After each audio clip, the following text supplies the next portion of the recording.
نحمده ونصلي ونسلم على رسوله الكريم اما بعد فاعوذ باللہ من الشیطان الرجیم بسم اللہ الرحمن الرحیم۔ حضرت سیدنا امام حسن بصری رحمۃ اللہ تعالی علیہ بہت بڑے اللہ کے ولی تھے۔ آپ کی خدمت میں ایک شخص حاضر ہوا اور عرض کی کہ حضور مجھے کچھ نصیحت فرمائیے۔ آپ رحمۃ اللہ تعالی علیہ نے بڑی مختصر مگر بڑی جامع نصیحت فرمائی۔ ارشاد فرمایا اعزوا امر اللہ حیثما کنت یعزک اللہ۔ فرمایا تم جہاں کہیں بھی ہو اللہ عز و جل کے احکامات کو عزیز رکھو، اللہ تبارک و تعالی تمہیں عزت دار بنا دے گا۔ سبحان اللہ۔ الفاظ تو دو ہیں لیکن بڑے باکمال اور بڑے جامع۔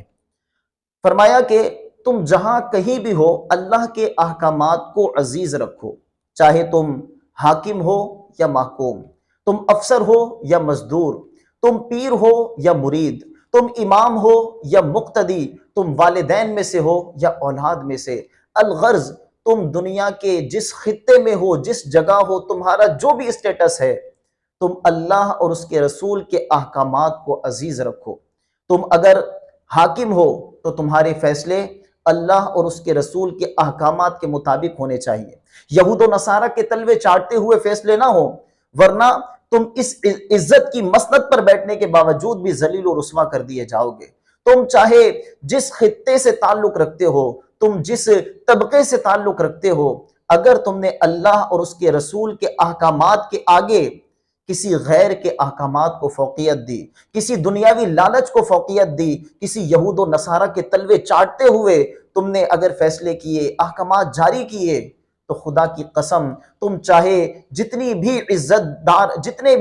دار بننے کی کوشش کرو، اللہ تبارک و تعالیٰ تمہیں ذلیل و رسوا کر دے گا۔ پیارے محترم اسلامی بھائیوں، ہر بندے کو اپنے لحاظ سے اس بارے میں غور کرنا چاہیے کہ اگر میں گھر میں ہوں تو میرے گھر کے فیصلے اللہ اور اس کے رسول کے احکامات کے مطابق ہونے چاہیے۔ میں گھر کا سربراہ ہوں تو یوں نہ ہو کہ جناب شادی بیاہ میں تو سب چلتا ہے، خوشی کے موقع پر تو سب چلتا ہے، لہذا اچھا خاصا نمازی پرہیزگار بندہ بھی شادی بیاہ میں اپنے گھروں میں ناچ رنگ کی محفلیں سجاتا نظر آتا ہے، تو وہ عزت اللہ تبارک و تعالیٰ اس کی پامال کر دیتا ہے، ذلیل و رسوا ہو جاتا ہے۔ ایک اچھا خاصا مذہبی شخص بھی ہو، اگر اللہ اور اس کے رسول کی نافرمانی کرتا ہے تو اللہ تبارک و تعالیٰ اسے ذلیل و رسوا کر دیتا ہے۔ وہ پیر ہو کر بھی ذلت و رسوائی کا شکار ہو جاتا ہے، وہ امام ہو کر بھی ذلت و رسوائی کا شکار ہو جاتا ہے، وہ ڈاکٹر ہو کر، انجینئر ہو کر، وہ جج ہو کر، وہ وکیل ہو کر، وہ چیف آف آرمی اسٹاف ہو کر، وہ وزیر اعظم ہو کر، الغرض وہ کسی بھی عزت کی مسند پر ہو، اگر اللہ اور اس کے رسول کی نافرمانی کرتا ہے تو وہ ذلت و رسوائی سے دوچار ہو جاتا ہے، وہ لوگوں کے دلوں میں اپنی جگہ نہیں بنا پاتا، بلکہ لوگ اسے ذلت اور حقارت کی نگاہ سے دیکھتے ہیں۔ اور اس کے برعکس کسی بندے کے پاس ظاہراً کوئی مسند نہیں ہے،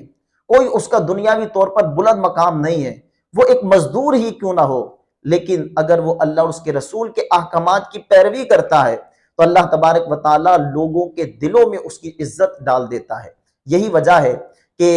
جو فقیرانہ زندگی گزارنے والے ہیں، صوفیاء کرام ہیں، جنہوں نے غربت کی زندگی گزاری، جنہوں نے افلاس کی زندگی گزاری، لیکن اس وقت میں بھی اللہ اور اس کے رسول کے احکامات پر عمل کرتے رہے، تو رہتی دنیا تک اللہ تبارک و تعالیٰ ان کے ذکر کو باقی رکھتا ہے۔ ہم حضور غوث پاک کو نہیں جانتے لیکن ان سے محبت کرتے ہیں، ہم نے داتا علی حجویری کو نہیں دیکھا لیکن ہم ان سے محبت کرتے ہیں، ہم نے خواجہ غریب نواز کو نہیں دیکھا لیکن ہم ان سے محبت کرتے ہیں، ہم نے جنید بغدادی کو نہیں دیکھا لیکن ہم ان سے محبت کرتے ہیں، ہم نے صحابہ و اہل بیت کو نہیں دیکھا لیکن ہم ان سے محبت کرتے ہیں، ہم نے تابعین و تبع تابعین کو نہیں دیکھا لیکن ہم ان سے محبت کرتے ہیں۔ وجہ کیا ہے